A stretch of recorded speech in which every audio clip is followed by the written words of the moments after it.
Welcome to this explainer. The next time you hit book on a flight, reserve a rental car, or walk up the gangway of a cruise ship, you aren't just buying a ticket. You are actually plugging yourself directly into a meticulously engineered matrix of physics, geography, and some absolutely incredible economics.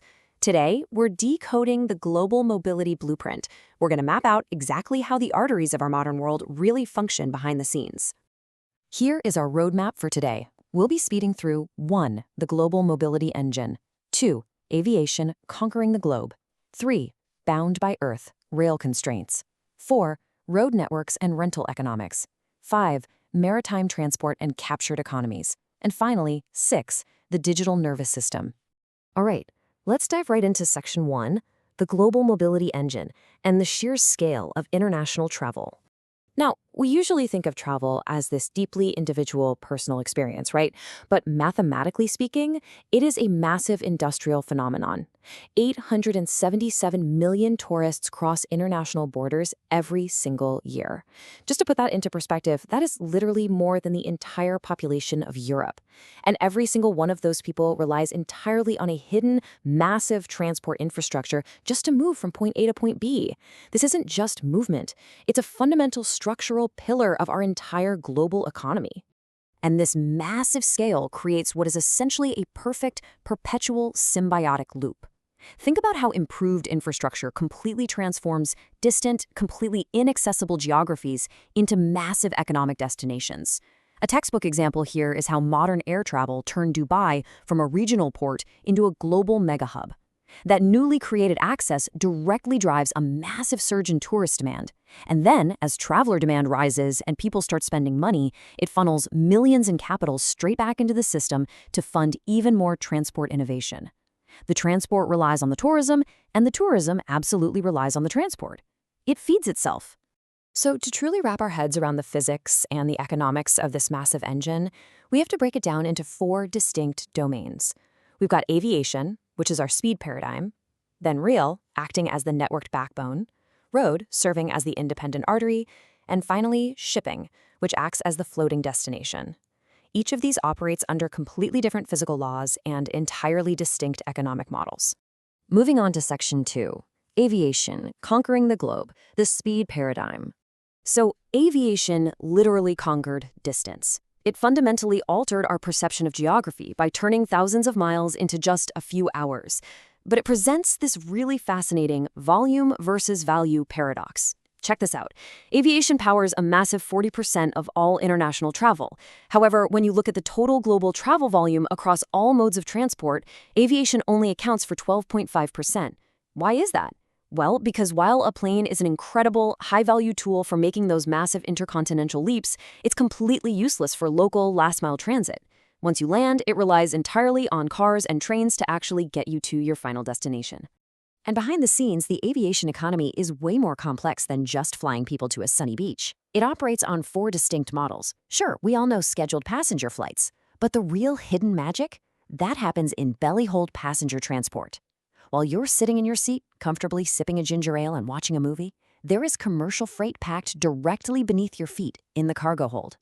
That hidden cargo provides crucial supplementary income that literally subsidizes the cost of your passenger ticket. Without it, the route might not even be financially viable. Alongside this, you have dedicated cargo operators and those incredibly fast freight integrators that are engineered for the rapid, door-to-door delivery powering modern e-commerce. Okay, let's bring it back down to the ground. Section 3, Bound by Earth, rail constraints, the networked backbone. While planes effortlessly conquer the sky, rail transport is brutally bound by the physics of the Earth. The engineering constraints are just incredibly rigid. Take the gradient limit, for example. Trains max out at an incline of just 1 to 4%. Anything steeper than that, and the energy cost becomes completely ruinous. And speed? Speed demands enormous amounts of space. If you want to run a high-speed train at 300 kilometers an hour, you need a massive 4-kilometer curve radius just to turn the thing safely. You can't just lay track wherever you feel like it. It requires literally flattening the Earth and carving straight through mountains at immense infrastructural cost. And beyond physics, we have this bizarre historical quirk known as the gauge border. Because neighboring countries historically built their rail tracks at slightly different widths, say a 1.435-meter standard gauge right next to a 1.520-meter broad gauge, you physically cannot run the same train across the border seamlessly. It acts as a literal invisible wall. Historically, this meant either forcing every single passenger off the train in the middle of the night to switch cars, or, and I'm not making this up, literally jacking up the entire train car at the border to physically swap out the wheels. Crazy, right? Next up, Section 4, Road Networks and Rental Economics, the Architecture of Independence. Now, road transport is the architecture of absolute independence. It delivers unparalleled local dominance. The car drives a staggering 77% of global tourism simply because it's the only mode that gives you pure point-to-point transit without mandatory stops or transfers. You leave your driveway, you park at the hotel. Easy. The coach, on the other hand, is engineered for mass efficiency, moving huge groups of people really effectively. But the trade-off there is severe localized congestion. It creates massive bottlenecks and puts heavy infrastructure strain right at the entry points of historic tourist sites and city centers. So ever wonder why your rental car almost always has that new car smell? When you rent a vehicle, you probably assume the rental agency buys it and owns it for years and years. Well, actually, the rental agency is really just a temporary holding pen in a much larger economic cycle. They acquire the vehicle straight from the manufacturer, they absorb that steep initial market depreciation, and then they rapidly cycle the vehicle out to wholesale auctions after just a year or two. It's a high-speed, meticulously calculated pipeline that feeds directly into the global used car market. Let's trade the asphalt for the ocean. Section 5, Maritime Transport and Captured Economies, the floating destination. You might look at a cruise ship and think, okay, it's just a massive passenger boat. But economically, it is a floating, completely captured resort. The architecture isn't just about moving people across the water. It is meticulously designed to circulate capital internally.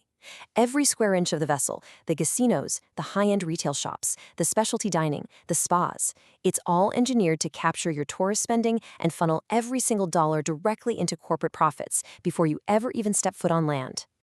The somewhat brutal reality of this strategic model is that the ship is not a vehicle, it's the destination itself.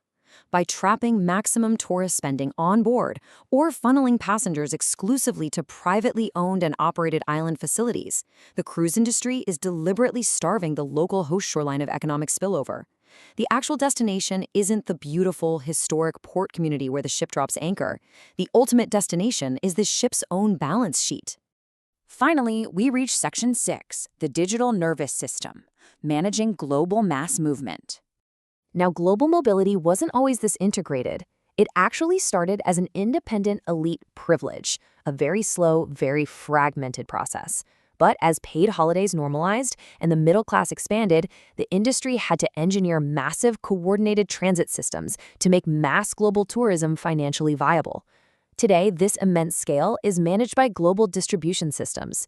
These are the invisible digital brains, the underlying networks powering the travel sites you use every single day. They process millions of airline, rail, and hotel inventories simultaneously in milliseconds, and they do it without ever actually owning a single physical vehicle or hotel room. And this brings us to the whole shebang, the master connectivity matrix. This is the true blueprint of global travel, perfectly synthesizing everything we've talked about today. We balance the immense, inflexible infrastructure burden of rail against the absolute routing flexibility of roads. We offset the massive, captive economies of scale of floating cruise ships against the rigid, high-speed, fixed hub reality of aviation. None of these operate in a vacuum. It is a perfectly balanced, deeply interconnected global organism, relying absolutely on each distinct domain to function.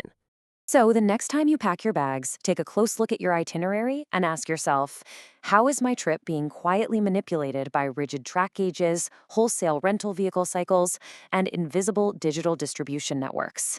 Once you truly see the blueprint, you realize you're not just a tourist going on vacation.